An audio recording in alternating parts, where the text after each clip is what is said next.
Ciao mga kayamers! Welcome sa ating mukbang. Pero, this is not the usual mukbang yamers. Dahil tinanggap natin ang challenge ng La Familia. La Familia, bumalik na ako sa challenge! Kaya may chopstick po ako. Hindi po natin ito ilalagay sa ulo ni Amore, doon sa buhok. Tanang! Ito po ay gagamitin natin sa pagkain natin. Dahil ang challenge ay 1 cup of rice. Ayan, nakasukat ha. This is 1 cup. At kahit ano ng ulam. So, nagluto ako ng chopsuey. Chopsuey ne. Osh ne. Chopsuey ne. And pusit. Adobong pusit ni Amore. At masarap. Dahil ako ang naglinis niyan. First time. So, anyong sayo. Konnichiwa. Pero, yamers, ito, ano lang to ha, hindi to ang gagamitin ko chopstick. Plinex ko lang kasi nagko-collect din ako ng chopstick. Actually, meron din ako sa Pilipinas. Natuto ako mag-chopstick nung high school dahil sa mga kaibigan kong Hapon. Bukas pa rin siya.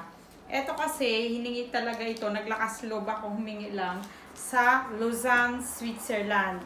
Una kong na-treat yung mga kaibigan ko sa pagpasok nila sa akin sa work sa Switzerland. So, kumain ako yamers sa Lausanne, Switzerland sa isang Chinese restaurant. Yan. Talagang for remembrance.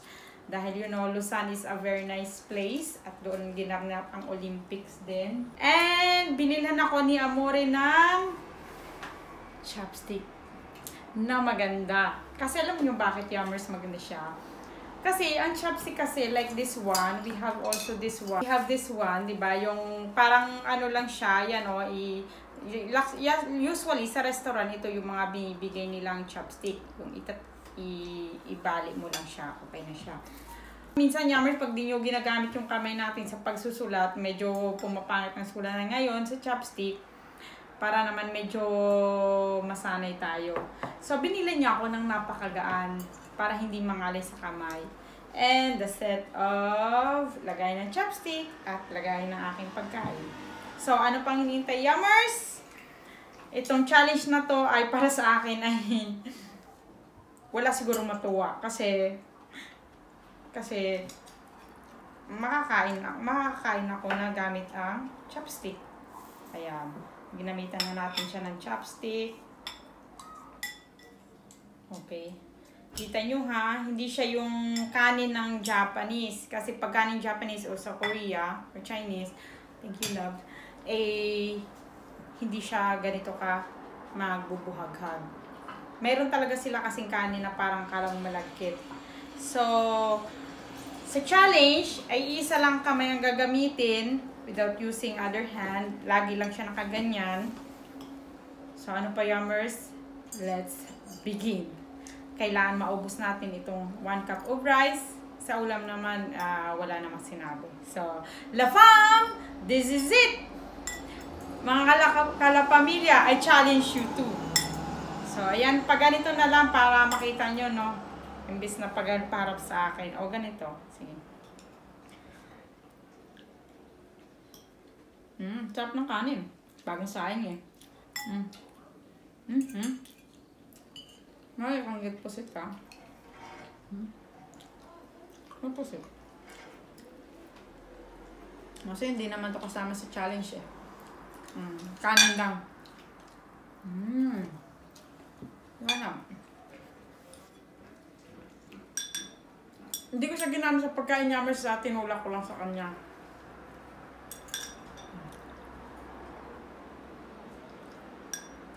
Mukhang mapapa. Dagdag ako ng rice. Sarap ng pusit talaga, grabe. Kahapon lang ito niluto. May natira. First time ko kasi naglinis ng pusit mga kayamers. Dahil takot kasi ako sa ano eh, sa pamilya ng pusit, pugita. Di ba magkakapamilya sila? Parang slimy. Sa kanya, parang naano kasi ako, parang ahas. Pero wag na natin pausapan. Kumakain na ako eh. And ito, tinabilat sa akin Paano ba yan? Malayo sa akin ang lahat. Hindi pala nakatabi, so hindi ko na gagamitin to sa pagtulak. Para may challenge na lang din. Malayo yung ulam sa kanan. Yaki po.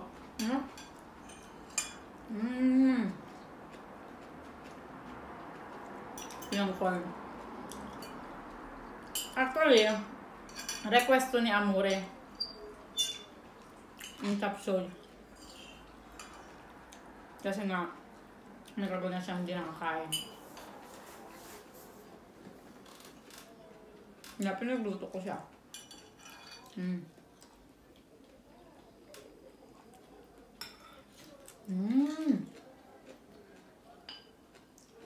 Ano to? Yung cabbage. Tama sarap tong cabbage na to kasi malambot siya.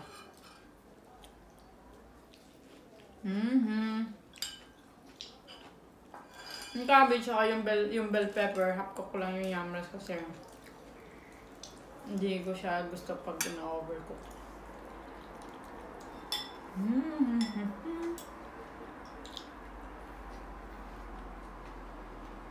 Yung challenge pala eh, kailangan maubos yung kanin. Mukhang yung ulam pa yung maubos. Sarap lasang-lasa pa yung gulay. Kaya nga eh, kasi ang sarap ng gulay. Fresh na fresh. So kaya ubusin yung kanin kasi ito yung challenge eh. Mamaya eh. Akain ba siya? 1 cup of rice.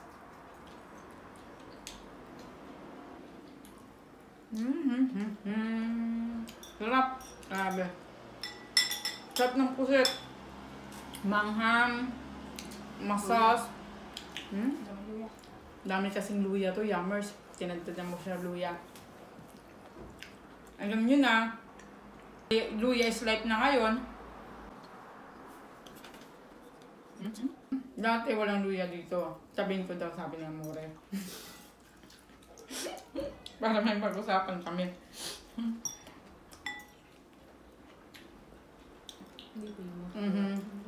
Alam nyo ba, nung una kong dumating dito, ang luya, hindi ko yan nakikita sa mga tindahan kahit sa Asian store. Kapag umuwi ako ng Pilipinas, nagdadala ako ng salabat yun. Naalala ko yung salabat mo sa amin. Ang sarap nun. Yung laging dinadala ko. Kasi yun, ready na. Diba? Ready na para maginti. Naman na dati ng pinadalang pa. Yung powder. Sa Star City ko binili. Binili mo sa Star City noon. Unbox. Shout out sa Star City. Kasi nasabi ko eh. Kasi Amore taga doon dati. Taga MBC. So, shout out sa mga kaibigan niya sa Star City. After MBC. So, yun. Ngayon, nung nagka-COVID, ang dami. Pero before pa nagka-COVID, nagkakaroon na siya. Pero ngayon niya, may kahit saan mo na siya makikita. Kahit sa supermarket ng Italy. Yun.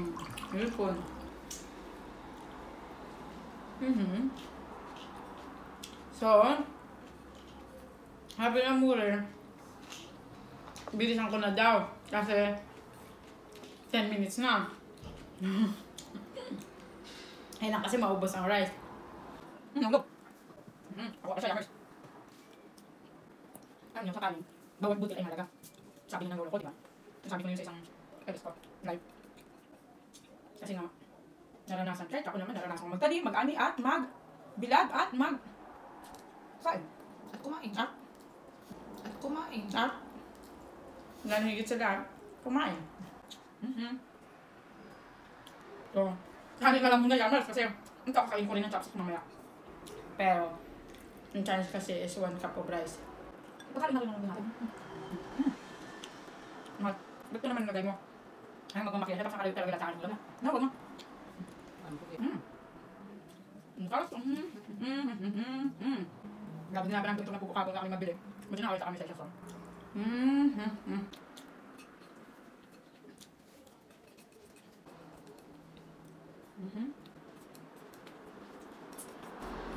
Meron dito, kaya nga pag matagal na, nagkakahiwa-hiwalay na sila. Parang relasyon lang yan. Pag matagal, no, nagkakasasawaan na kayo. Pero, hindi kami nagkakasawa niya, amore. Wala man forever. Pero till death do us part na kami nilalabi.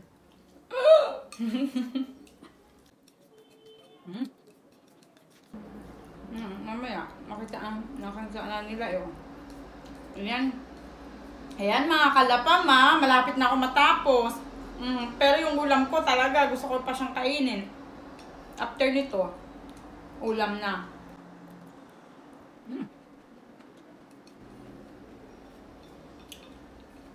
Sarap ng gulay.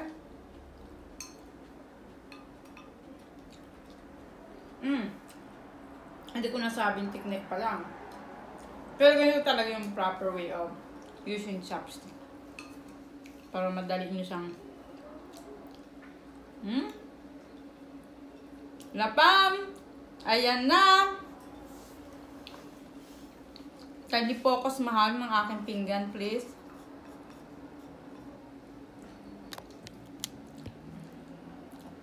Ayan, lapam ha. Ultimo last one.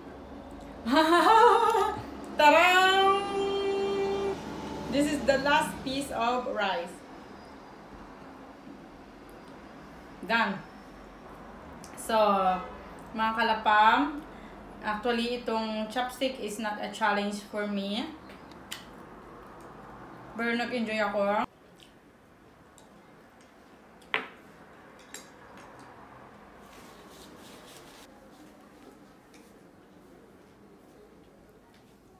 Okay.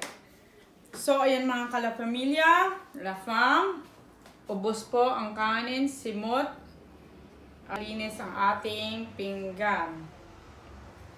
Focus. Ayan, so, thank you sa panonood. Alam kong hindi nakakatuwa yung aking video dahil kasi ang mananalo dito is the most funniest talaga na pag-using chopstick. Dahil sa ating mga Pilipino ay yung iba hindi marunong gumamit ng chopstick dahil nga gumagamit tayo ng kutsara, tinidor at kamay.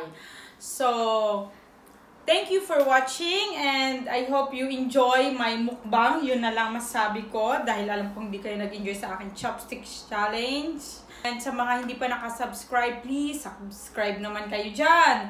And don't forget to hit the bell button and like my video. Don't forget to hit the bell button so that you will notify for my next vlog. Mga kayamers, mga kalapamilya, thank you for watching and thank you all. Grazie mille. Ciao.